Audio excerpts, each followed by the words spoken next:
Salut et bienvenue sur la Voie du Guerrier. Tim, notre nouvel aventurier d'Explo, continue de parcourir le monde pour découvrir les arts martiaux. Adepte, passionné, Tim n'hésite jamais à monter sur le ring ou rentrer dans les salles d'entraînement de la plus obscure à la plus renommée, pour prendre les coups, se ramasser les gamelles et surtout apprendre et comprendre.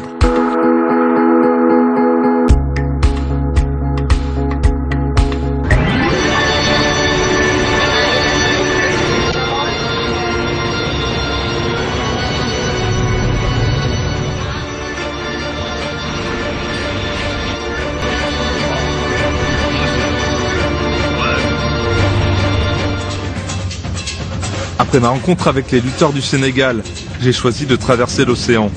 Je vous amène au Brésil, à Rio de Janeiro, une mégapole de 6 millions d'âmes. Au cours des 2 derniers siècles, ce pays a vu se développer une culture du combat unique au monde.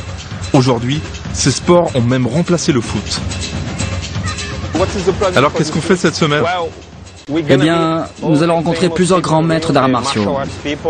Rexon Gracier, Maître Camisa de la Capoeira, Maître Cromado de la lutte libre, bref, toutes les légendes. Ouais, je suis un petit peu impressionné. Et maintenant, qu'est-ce qu'on va faire ? Avant, on va faire la sieste, non ? Non, on va s'entraîner, courir. On est à Rio de Janeiro, on doit se remettre en forme. Mon ami André est professeur de taekwondo à Los Angeles. C'est aussi mon guide dans ce périple. Il connaît tous ses sports et a toutes ses entrées dans les académies. Pour l'heure, il tient à me faire rencontrer mon premier grand maître.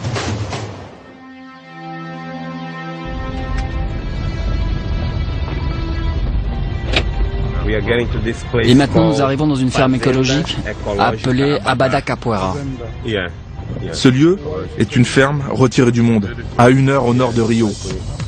Mais c'est aussi un temple dédié à la capoeira. Les entraînements y sont quotidiens.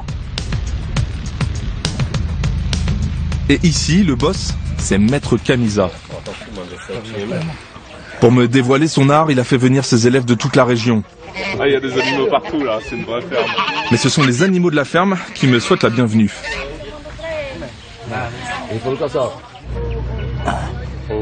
Põe no braço aí, fecha o dedo, fecha a mão assim. Non. Não. Pegou firme, não? Pegou. Vem cá, vem.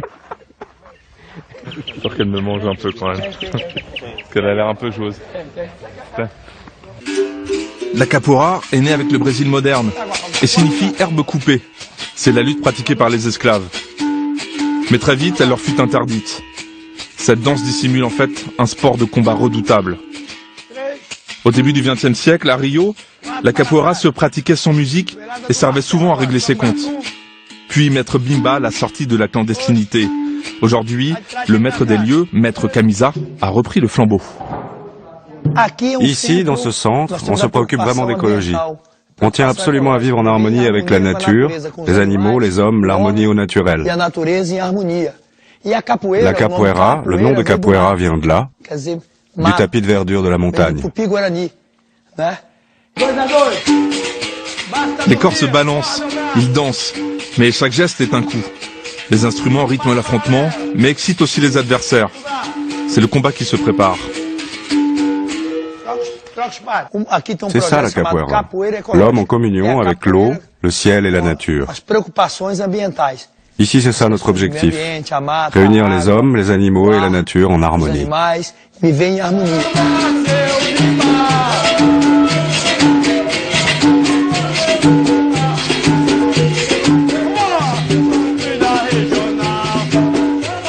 Il y a certains élèves comme Lucienne Candido qui tiennent à me parler. Ils sont devenus professionnels et enseignent dans les quartiers pauvres de Rio. C'est un projet social pour la communauté. J'ai commencé la capoeira à l'âge de 2 ans. Ma famille n'aurait jamais pu me payer des cours de judo ou d'autres arts. C'était trop cher. Alors la capoeira est venue, un art brésilien de lutte, et j'en ai fait ma profession. Et j'ai commencé à me valoriser.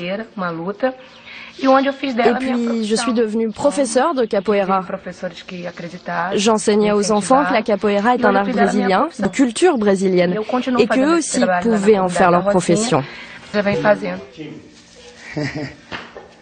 Allez, à mon tour d'apprendre la jinga, le pas de base.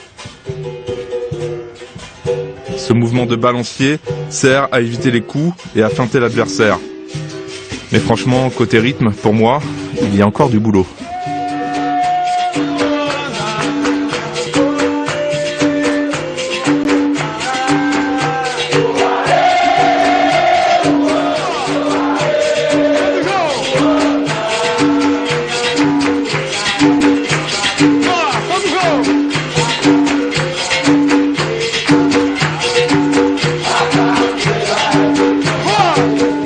En fait, en voyant ces combattants, je réalise que la capoeira est vraiment très efficace.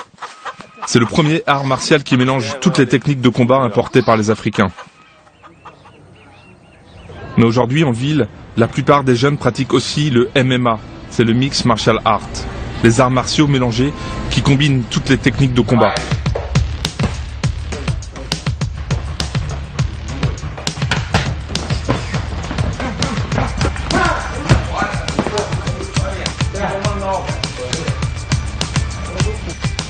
Mitaine au point pour frapper, accrocher, projeter l'adversaire.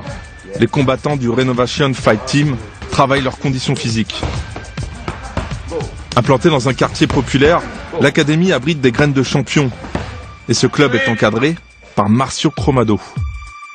C'est très difficile de parler de cette relation avec un maître, un éducateur. Dans cette situation, ça tourne vite à une relation de père à fils. C'est quelque chose de très paternaliste. C'est comme moi quand j'étais plus jeune. Ici au Brésil, c'est courant que la mère se sépare du père. Donc c'est normal que l'entraîneur, l'éducateur, le professeur prennent la place du père. Ça se fait très naturellement. Avec mes élèves, les relations sont très bonnes. Je dois aussi leur faire prendre conscience d'être un bon citoyen. Et pour moi, c'est une fierté de voir des gamins qui savent à peine parler portugais qui commencent à étudier, à avoir une profession, à parler anglais, français. Ils ne veulent pas seulement devenir des combattants, mais aussi être de bons citoyens. Certains sont devenus policiers. Ils arrivent quand même dans ces endroits à évoluer sans passer par le trafic de drogue ou de la violence. Et certains ont réussi à devenir des références pour les gamins de la communauté. Et ils sont très fiers de ça.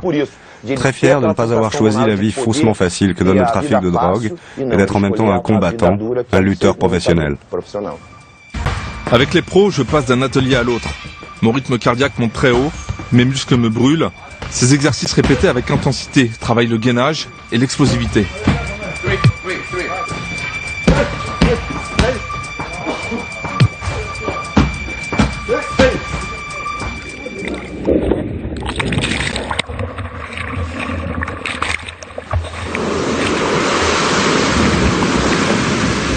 Voici Rickson Gracie. C'est le Pelé du combat total. Guerrier invaincu, il est le membre du clan Gracie, les rois de la lutte au sol appelés Jiu-Jitsu brésilien. L'océan fonctionne comme un niveleur pour moi. Il agit sur moi spirituellement.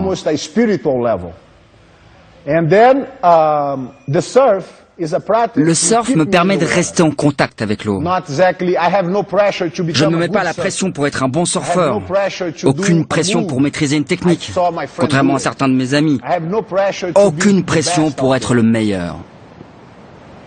Le jujitsu donne en quelque sorte du pouvoir à chacun.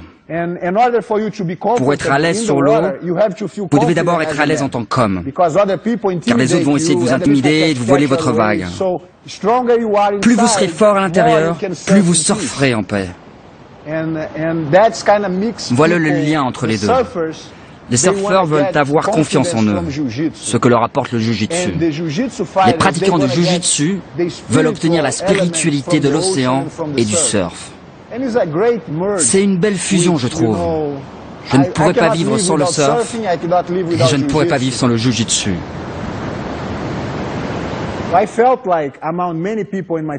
Comme beaucoup de gens de ma famille, je suis né avec la volonté de faire de la compétition, le désir de m'exprimer. Quand j'atteins ce niveau-là, je me sens comme un artiste.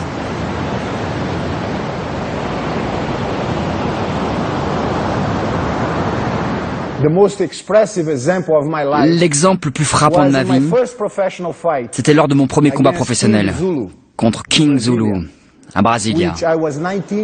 J'avais 19 ans et lui avait déjà la trentaine passée. Il pesait 20 kilos de plus que moi. Et c'était ma première expérience en Vale Tudo. À la fin du premier round, même si j'avais réussi à le frapper avec mon genou et qu'il a perdu des dents et saignait pas mal, j'avais une bonne position par rapport à lui.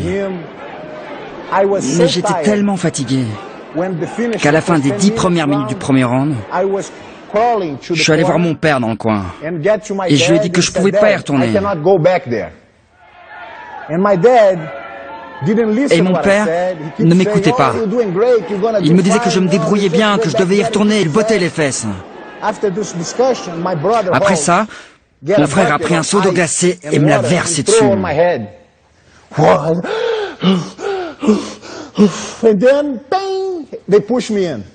Et ensuite, ils m'ont poussé sur le ring. J'y suis donc retourné et 3 minutes plus tard, Zulu se soumettait. Cette leçon m'a enseigné que mon pire ennemi était mon esprit.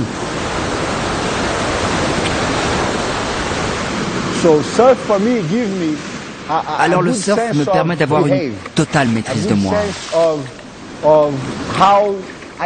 Et en plus de gérer une force parfois incontrôlable.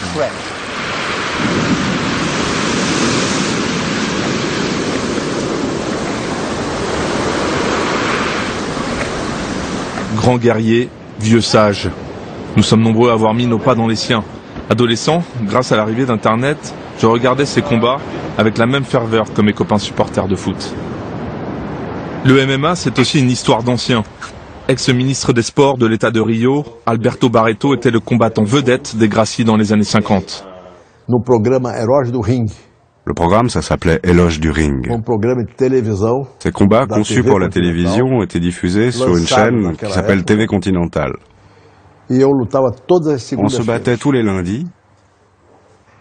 Et quand arrivait ce fameux programme de lutte, diffusé tous les lundis sur TV Continental, l'audience était vraiment très importante. C'était fantastique.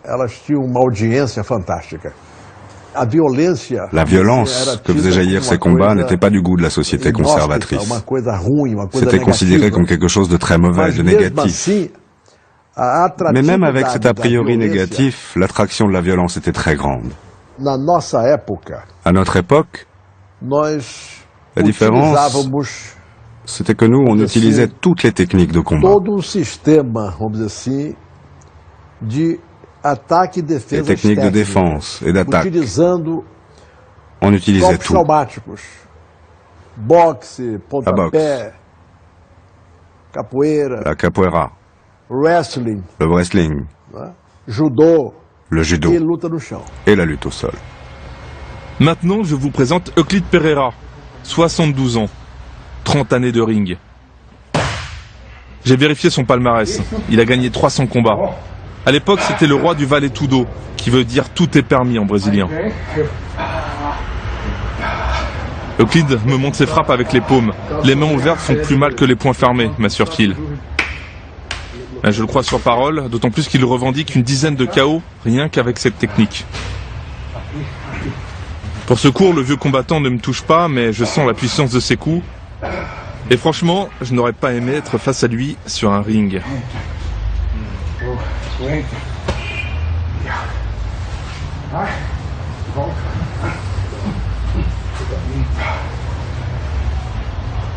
Et je suis d'autant plus flatté que Euclide, qui n'aime pas tellement la ville, a fait le déplacement à Rio rien que pour me montrer son art.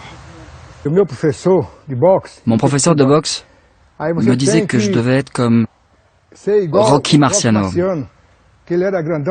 Marciano, quand il donnait un coup de poing, le coude passait sur la même trajectoire. Parfois, il était disqualifié car son coup de coude était interdit. On appelait ça la malice. J'ai toujours suivi un régime draconien. Je dormais tôt. Je faisais pas la fête. Et vraiment, je dormais très tôt.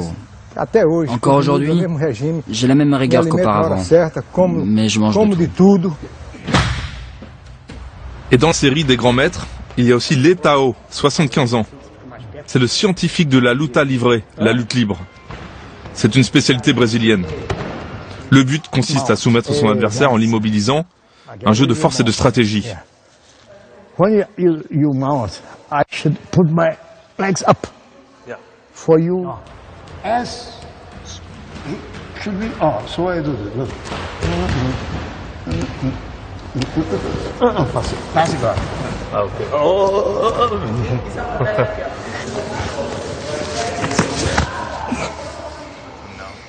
En lutte livrée, tu ne blesses pas l'autre. Tu ne lui frasses rien. Et tu dois lui donner la possibilité de s'échapper à chaque fois. Leitão entreprend une prise de jambe avec moi. Et là, pour moi, c'est impossible de bouger. Au moindre mouvement, mes deux jambes peuvent se briser instantanément. Ok, I can. C'est juste, and you just like that. Et tu fais juste comme ça. Control, hein? Contrôle. Ouais, c'est le contrôle total. It hurts. Et ça fait mal, merci beaucoup.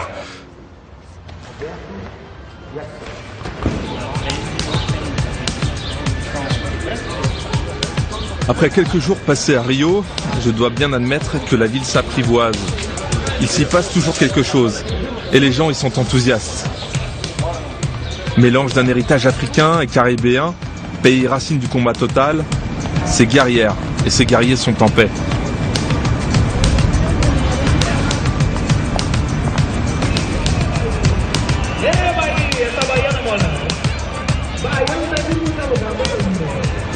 Le Brésil est donc bien à l'origine du combat moderne, une terre de vainqueurs au grand cœur.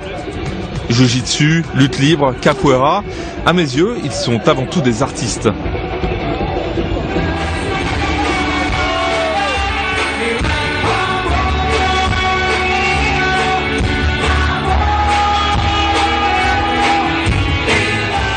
Mes dernières heures sont pour la plage de Copacabana, histoire de savourer un peu les clichés. Demain, je m'envole pour les États-Unis, plus précisément pour la Californie. C'est là, en 1993, que des Brésiliens, justement, ont créé le plus grand tournoi de combat total, l'UFC. Aujourd'hui, le MMA est une véritable industrie. Et les combattants que je vais rencontrer sont de véritables gladiateurs modernes. Ils sont aussi des stars adulées.